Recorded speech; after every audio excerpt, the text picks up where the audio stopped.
നമസ്കാരം, കൊട്ടാരക്കര മീഡിയയിലേക്ക് സ്വാഗതം. 63ാമത് കൊല്ലം റവന്യൂ ജില്ലാ സ്കൂൾ കലോത്സവത്തിന്റെ ഔദ്യോഗിക ഉദ്ഘാടനം നിർവഹിച്ചു.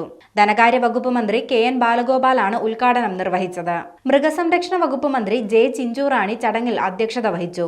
ഇന്ന് വൈകിട്ട് കൊട്ടാരക്കര ഗവൺമെന്റ് HS സ്കൂൾ മൈതാനിയിലെ പ്രധാന വേദിയിൽ വെച്ചാണ് ഉദ്ഘാടനം നടന്നത്. 63ാമത് കൊല്ലം റവന്യൂ ജില്ലാ സ്കൂൾ കലോത്സവത്തിന് ഇന്നലെയാണ് തുടക്കം കുറിച്ചത്. നവംബർ 30-ാം തീയതി വരെ കൊട്ടാരക്കരയുടെ മണ്ണിൽ ജില്ലയുടെ വിവിധ ഭാഗങ്ങളിൽ നിന്നുള്ള വിദ്യാർത്ഥികളുടെ കലാപ്രകടനങ്ങൾ അരങ്ങേറും. 14 വേദികളിലായാണ് കൊട്ടാരക്കരയിൽ കലോത്സവം നടക്കുന്നത്. ഏകദേശം 6000-ഓളം വിദ്യാർത്ഥികളാണ് കലോത്സവത്തിൽ മാറ്റുരയ്ക്കാൻ കൊട്ടാരക്കരയിലെത്തുന്നത്.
നമ്മുടെ ആരാധ്യ അധ്യക്ഷ, നമ്മുടെ സംസ്ഥാനത്തിൻ്റെ മൃഗസംരക്ഷണ ക്ഷീരവികസന വകുപ്പ് മന്ത്രി ശ്രീമതി J ചിഞ്ചുറാണി അവരെ ആദരപൂർവ്വം ഈ ഉദ്ഘാടന സമ്മേളനത്തിലേക്ക് സ്വാഗതം ചെയ്തുകൊള്ളുന്നു.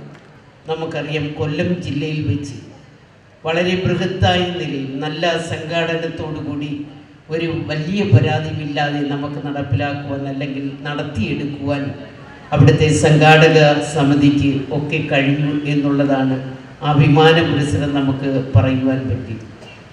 അത് മാത്രമല്ല, അതിന് വലിയൊരു പ്രത്യേകത എന്ന് പറഞ്ഞാൽ പങ്കെടുത്ത കുട്ടികൾക്ക് മുഴുവൻ സർട്ടിഫിക്കറ്റ് കൊടുക്കുക എന്നുള്ള വലിയ ഉത്തരവാദിത്വം നമ്മുടെ കഴിഞ്ഞ സംസ്ഥാന കലോത്സവം ഏറ്റെടുത്തിരുന്നു.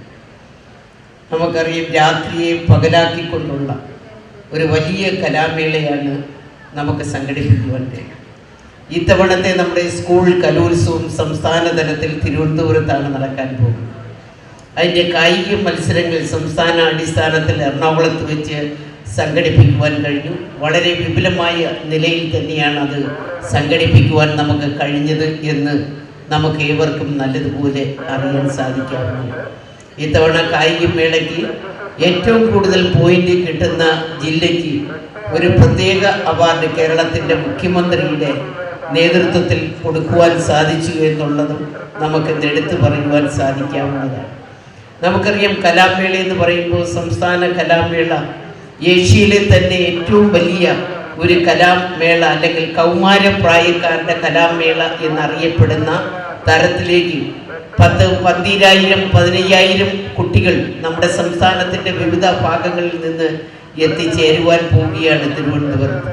അതിന് മുന്നോടിയായിട്ടാണ് നമ്മുടെ സംസ്ഥാനത്തെമ്പാടും ജില്ലാതല കലോത്സവങ്ങൾ വളരെ ഗംഭീരമായ നിലയിൽ സംഘടിപ്പിക്കുന്നത്.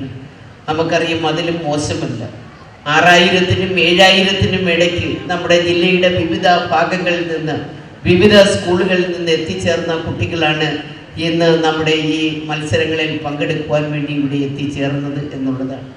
ഒരു ഘട്ടത്തിൽ നമ്മുടെ കേരളത്തിൽ ഇത്തരത്തിൽ കലാതിലകവും കലാപ്രതിഭയും ഒക്കെ ആയി വരുന്ന കുട്ടികൾ നാളത്തെ വലിയ, എനിക്ക് തോന്നുന്നു, സിനിമാ മേഖലകളിൽ ഉൾപ്പെടെ അറിയപ്പെടുന്ന തരത്തിലേക്ക് നമ്മുടെ കുട്ടികളെ ഉയർത്തിക്കൊണ്ടുവരുവാൻ ഈ കലോത്സവങ്ങൾക്ക് കഴിയുന്നു എന്ന് നമുക്ക് എടുത്തു പറയത്തക്ക നിലയിലാണ് കലോത്സവങ്ങൾ നടക്കുന്നത്.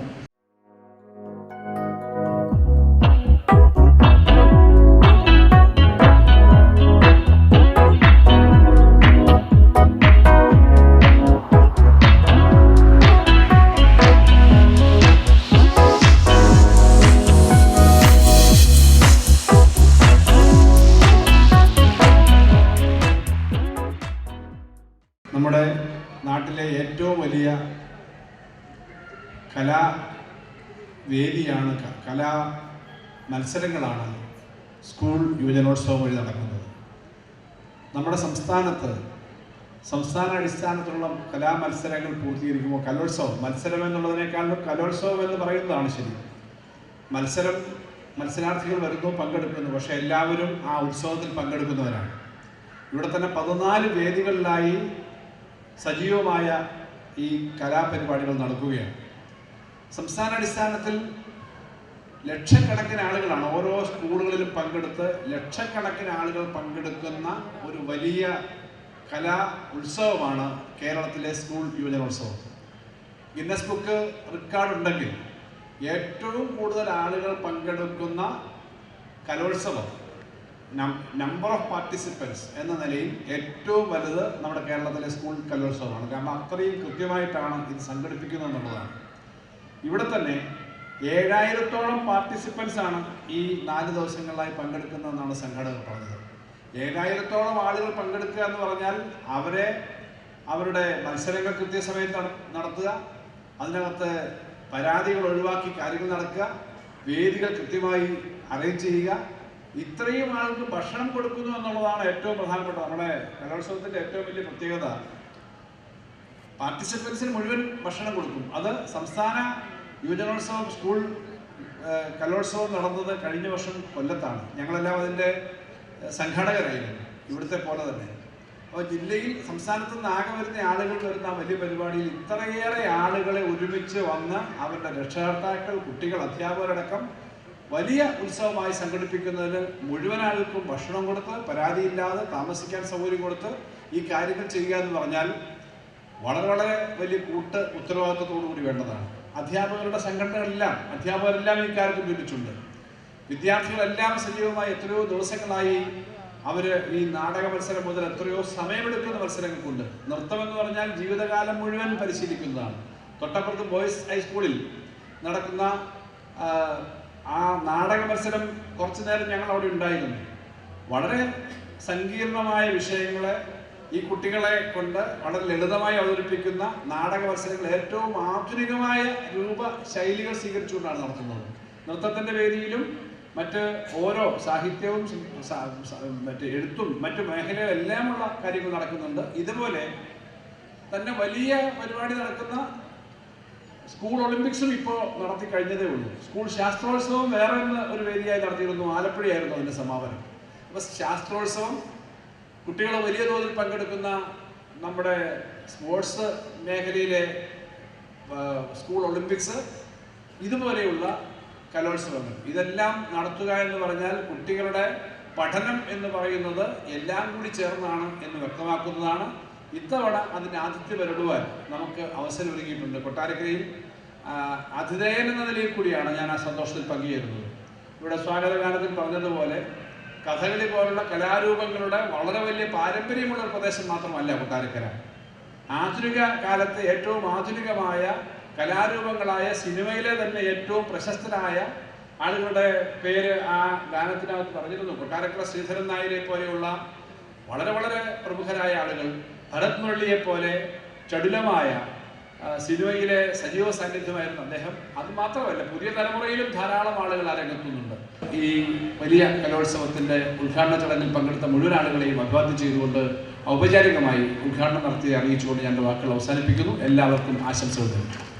അടുത്തതായി ആദരവ് ഏറ്റുവാങ്ങുന്നത് കലോത്സവ ലോഗോ തയ്യാറാക്കിയ അഞ്ചൽ മണലിൽ MGLS സ്കൂളിലെ അധ്യാപകനായ ഗണേഷ് സാറാണ്.